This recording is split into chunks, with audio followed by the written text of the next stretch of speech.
Because he looked so buff in those photos they released in the offseason. And how did. could I not?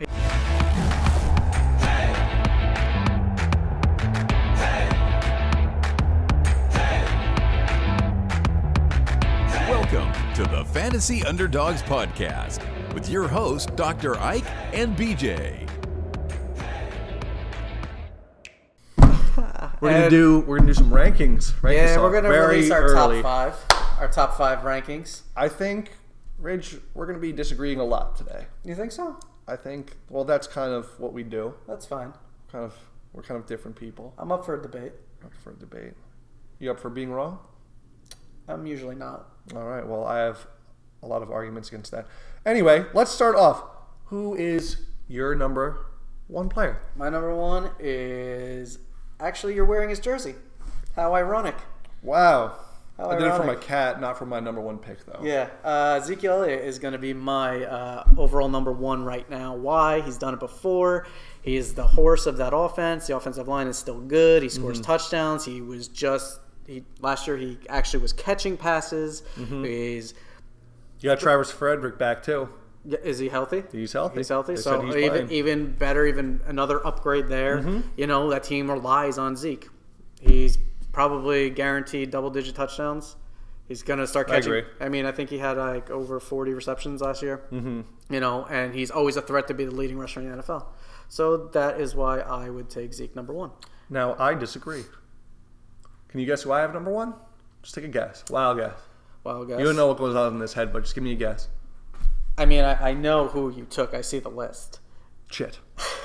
So Come on. Come on. So, I mean, do you want me to guess or do you want me to actually say it? Well, Christian McCaffrey, since you cannot play along with anything, Dr. Ike.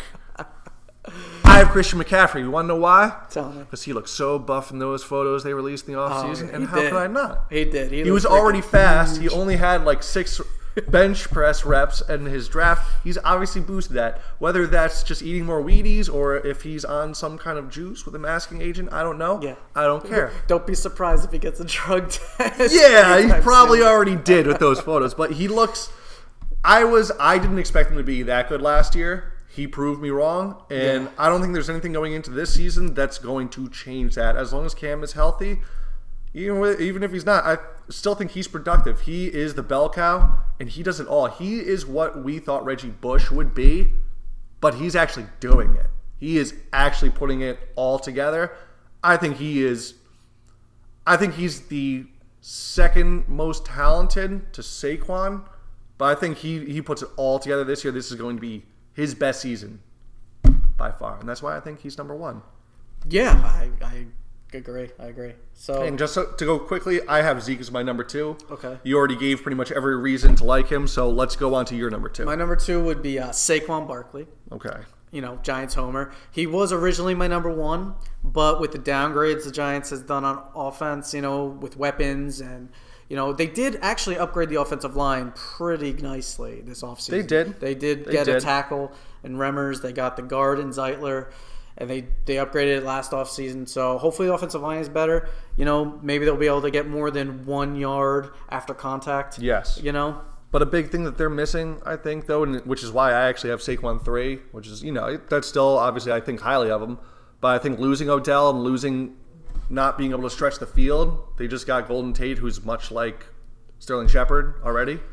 Which I guess they're trying to go for that kind of formula like the Patriots, where you're doing more short passes, short intermediate passes, trying to just create space, not doing big, long plays like you would with Odell. Yeah, short passing game. Yeah. I mean, He's going to be great. Like, I think the floor is so unbelievably high on Saquon that he is the safest pick in the top 3. Well, I think him and Zeke are pretty much on they're par with each very other. very much the so.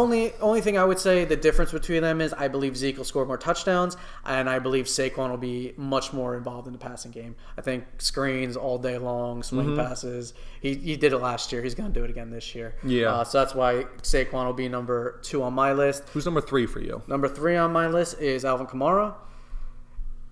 I just have everything cascading down because that's my number 4. Okay.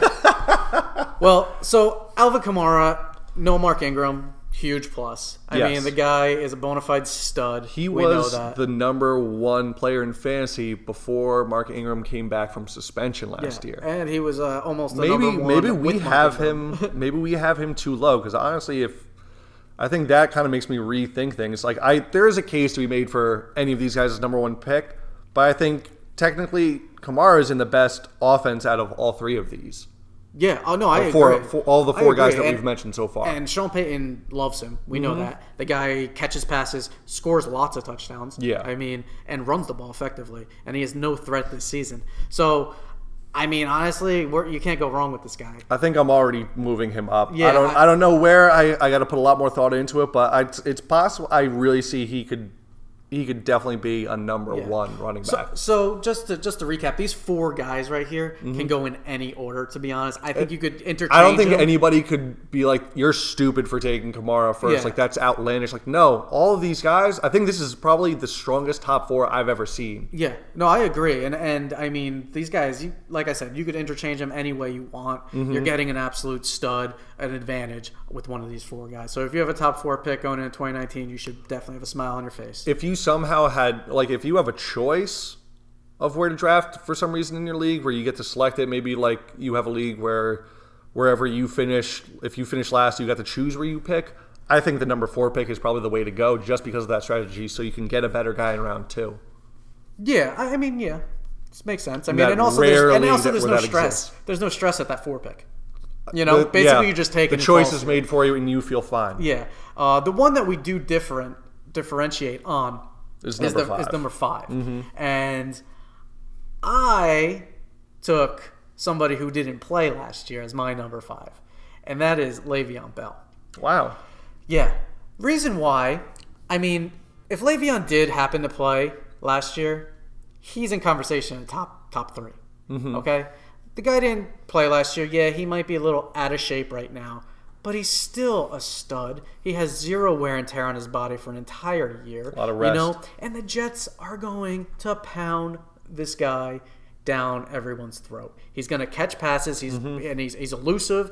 He makes people miss. He doesn't take a lot of big hits either. You know he's going to be the security blanket of Sam Darnold, too. Yeah, he's going to be the security blanket. He's going to be the focal point. Yeah, they're going to probably stack it in the box, but they did that.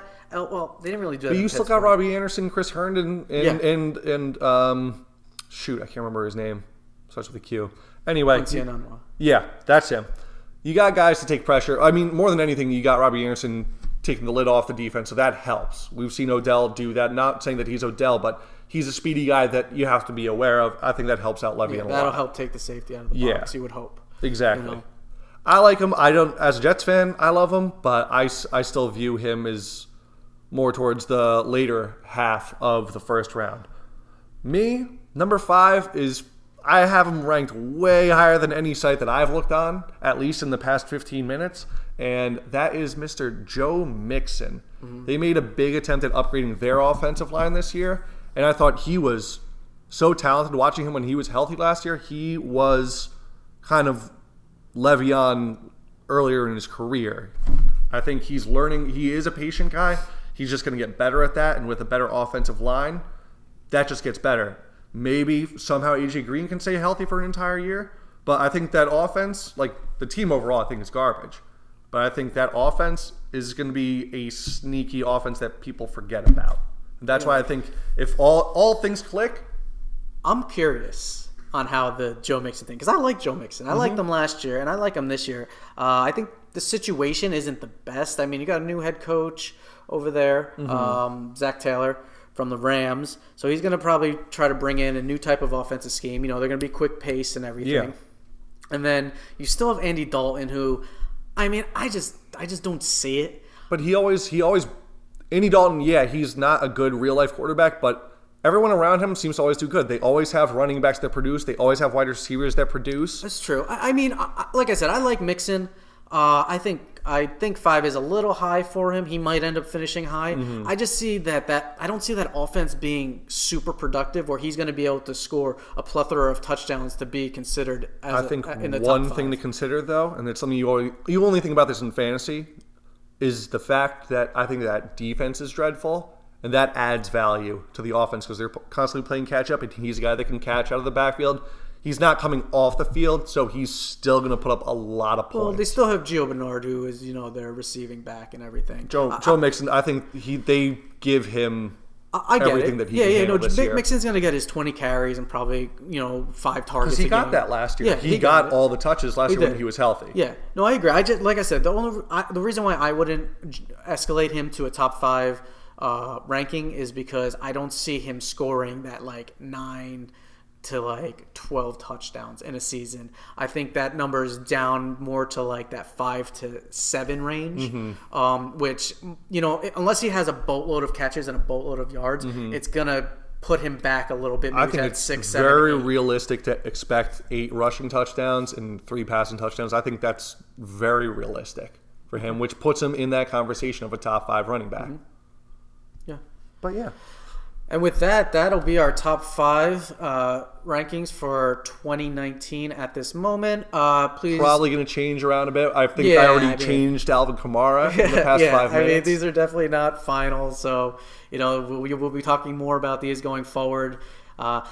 This is our ranking show. Please hit the like and subscribe and enjoy. Thank you very much. Have a nice day. Oh yeah, and watch our new intro video now that we're ending. Cut that out. Yeah. We never